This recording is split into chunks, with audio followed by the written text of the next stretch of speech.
الأنبياء والمرسلين وعلى آله وصحبه أجمعين. मुझे प्यारा दोस्तों बुजुर्गों और भाइयों, इंसान जे जिस्मन में जेके अल्लाह ताला आज़ा रखाया है तन सभनी के अल्लाह ताला पांजी पांजी जिम्मेदारी अता फरमाई है ऐं हर उज़वे सां तव्हां जेको अमल कयो था क़यामत जे ॾिहाड़े उन हर अमल जो तव्हां खां पुछाणो कयो वेंदो। सब खां वधीक जंहिं उज़वे जो अमाल जो पुछाणो थींदो सा इंसान जी ज़बान आहे। इंसान जी ज़बान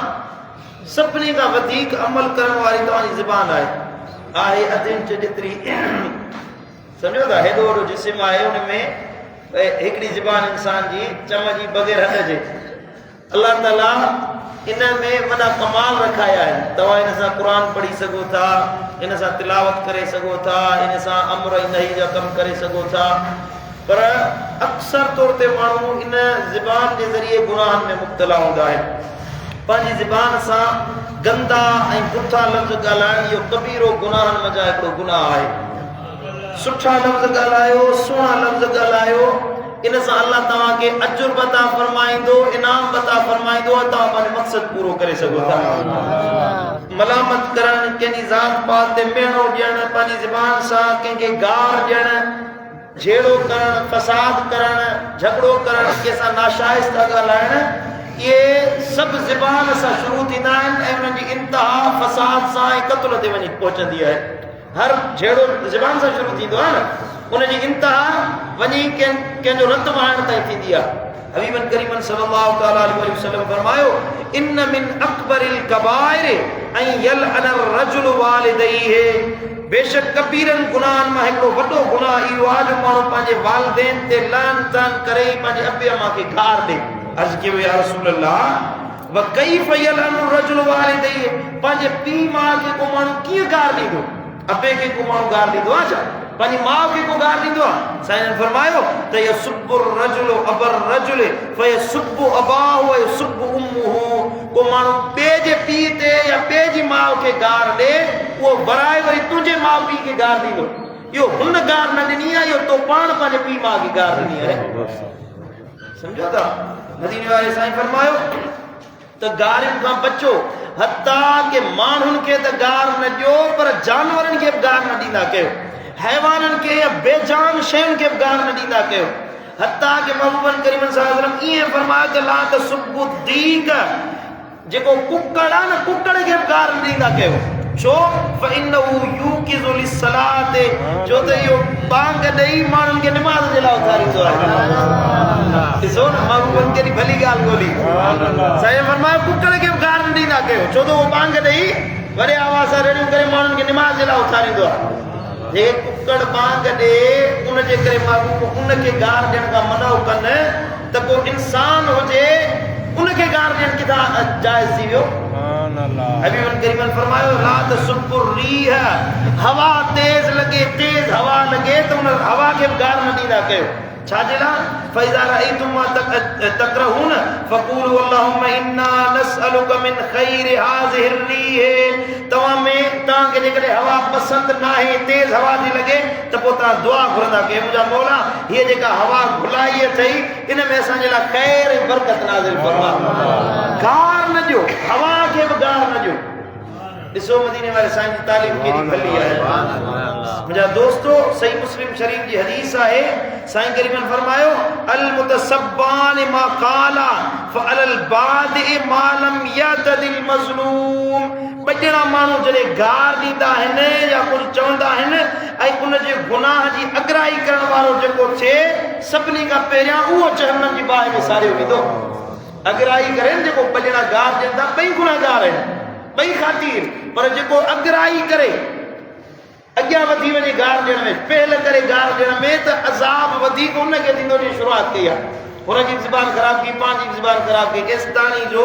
मालम यतदिल मज़लूम, जेसिताईं मज़लूम ज़्यादती न करे, जंहिं ते ज़ुल्म कयो थो वञे उहो पाण हुन खां वधीक गारियुनि में शुरू थी वञे। हुन त गार ॾिनी हिकिड़ी ऐं हे वरी 50 गारियूं वरी ॿियूं सवायूं ॾेई छॾे,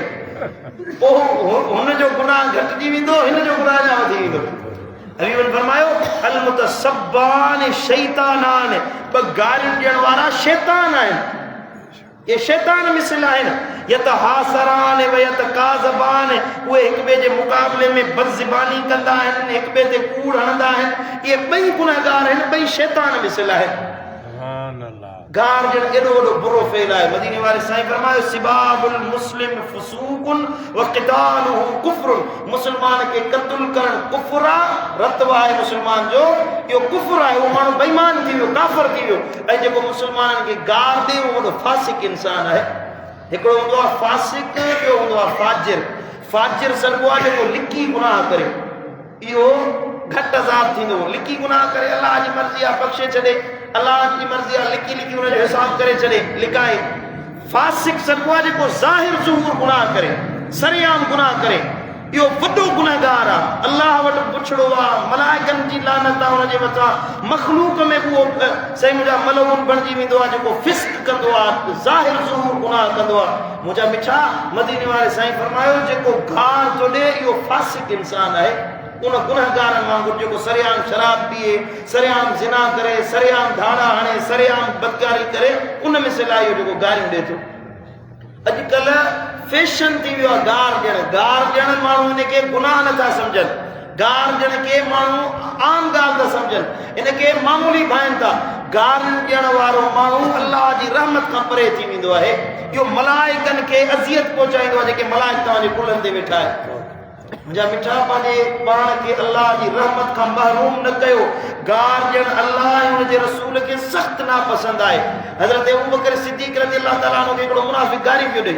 यहूदी गारियूं पियो ॾे हज़रत सैयदना अबू बकर ख़ामोश थियो बीठा हुया ॿुधनि पिया हज़रत सैयदना अबू बकर वराए हिकिड़ो जुमिलो ॻाल्हायो गार बि कोन्हे न जुमिलो ॻाल्हाइनि साईं करीम उतां हलिया विया साईं हज़रत अबू बकर सम्झी वियो त रसूलुल्लाह सल्लल्लाहु अलैहि वसल्लम खे ॻाल्हि न वणी आया अर्ज़ कयनि या रसूलल्लाह हुन पे घटि वधि ॻाल्हायो त तव्हां मुस्कुरायो पे ख़ामोश बीठा हुयो जॾहिं मूं बदिले में हिकिड़ो जुमिलो ॻाल्हायो गार बि कोन्हे नी ते बावजूद तव्हां कावड़ जी नाराज़गी हलिया वियो साईं फरमायो त जेसीं हुन घटि वधि पे ॻाल्हायो तो सब्र पे कयो त अल्लाह जा मलाइक तुंहिंजे मथां रहमतूं पे नाज़िल कयनि पर जॾहिं तो वराए जुमिलो ॻाल्हायो त रहमत जा मलाइक हलिया विया जिते रहमत न हुजे उते मां मोहम्मद करीम न हूंदो आहियां समझो था ये सिद्दीक़ अकबर जे लाइ साईं फरमायो पर इशारत न सां उम्मत जे लाइ चयो तव्हां सब्र कयो को गार ॾे थो हुनखे माफ़ कयो माफ़ी ॾियो तव्हांजे लाइ इन में इज़त आहे तव्हां ते अल्लाह जी रहमत वसंदी गार जो बदिलो गार ॾियण सां तव्हां पाण गुनहगार थींदो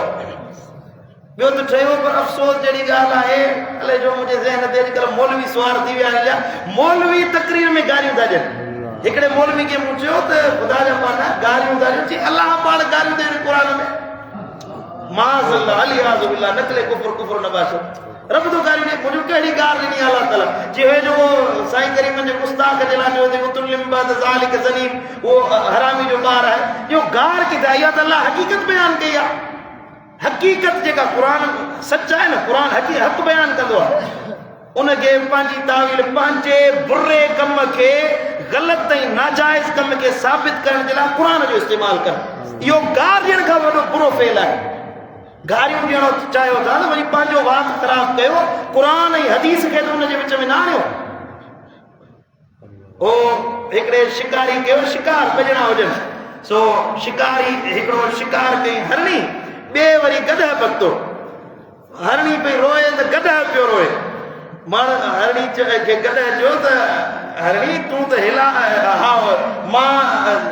हुन हरणी चयो त मां त हिला लाहियां ज़िबा थी वेंदसि मूंखे ज़िबा करे खाई छॾींदा तूं गदह छो थो रोए चई त मूंखे हिकिड़े मौलवी खे शिकार कयो आहे पोइ कान का जुज़ी कुली कढी मूंखे हिलाल करे कोई छॾींदो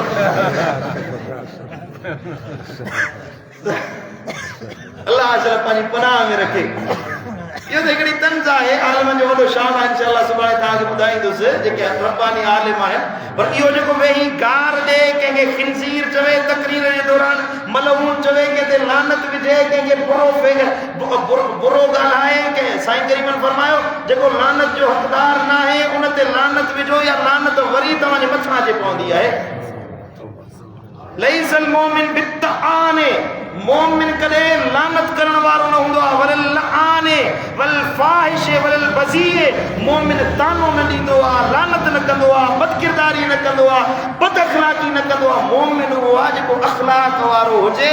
दुश्मन खे बि दुआऊं ॾियण वारो हुजे सुभान अल्लाह साईं करीमन जी ज़िंदगी पूरी खोलियो पूरी ज़िंदगी साईं करीमन जंगूं बि कयूं आहिनि साईं करीमन दुश्मननि जे मदे मुक़ाबिल थी बीठा आहिनि मुबाहिले जे लाइ बि आया आहिनि पंहिंजे बचनि ॿारनि सां गॾु अचे दुश्मननि जे साम्हूं बीठा आहिनि हसनैन करीमन सईदा बाग ज़हरा साईं सूधो अचे दुश्मननि जे साम्हूं बीठा आहिनि पूरी सीरत खोलियो पूरी हदीस जो ज़ख़ीरो खोलियो किथे हिकिड़ो लफ़्ज़ बि अहिड़ो साईं जी ज़िंदगी मां तव्हांखे कोन मिलंदो जंहिंमें साईं जे लफ़्ज़नि में को गार जो शाइबो बि हुजे इशारो हुजे त हे महबूबन जा लफ़्ज़ गार में माहिल आहिनि न महबूबन करीमन जॾहिं बि ॻाल्हायो आहे तॾहिं हक़ ॻाल्हायो आहे सच ॻाल्हायो आहे भलो ॻाल्हायो आहे जंहिंमें बद अखलाक़ी न आहे कावड़ में बि ॻाल्हाईंदा हुया तॾहिं बि दुश्मननि जी दिलनि खे सुकून पहुचंदो हुयो पंहिंजनि खे त विरहूं हासिल थींदी हुई महबूबन जी गुफ़्तगू मां जॾहिं ॻाल्हाईंदा हुया पर जॾहिं महबूबन करीमन जो दुश्मननि सां मुक़ाबिलो थींदो हुयो दुश्मननि सां गुफ़्तगू कंदा हुया तॾहिं बि दुश्मन साईं जी गुफ़्तगू ॿुधी कलमो पढ़ी मुस्लमान थी वेंदा हुया का ॻाल्हि सम्झो था कोन था सम्झो जंहिंमें इहा बुरी आदत आहे सा कढो या बुरी आदत तव्हांखे अल्लाह जी रहमत खां महरूम कंदी लान तान करण गार ॾियण सभु शतम करण तव्हांखे अल्लाह जी रहमत खां परे कंदो मदीने वारे साईं खां जे नापसंदीदा माण्हुनि जी सफ़ में तव्हांखे बीहारींदो अल्लाह जी मोहब्बत तव्हांखे हासिल कोन थींदी इबादतुनि जो बि तव्हांखे फ़ाइदो हासिल न थींदो मुस्लमाननि जी दिलि रंजीदा थींदी गार ॾियण सां त तव्हांजा अमल ज़ाया थी वेंदा मुंहिंजा मिठा पंहिंजो पाण खे इन बुरी आदत खां बचायो अखलाक वारा थियो त अल्लाह राज़ी थिए मदीने वारो साईं राज़ी थिए अल्लाह असांखे अमल जी तौफ़ीक़ अता फरमाए अल्लाहुम्मा सल्ली अला हबीबिना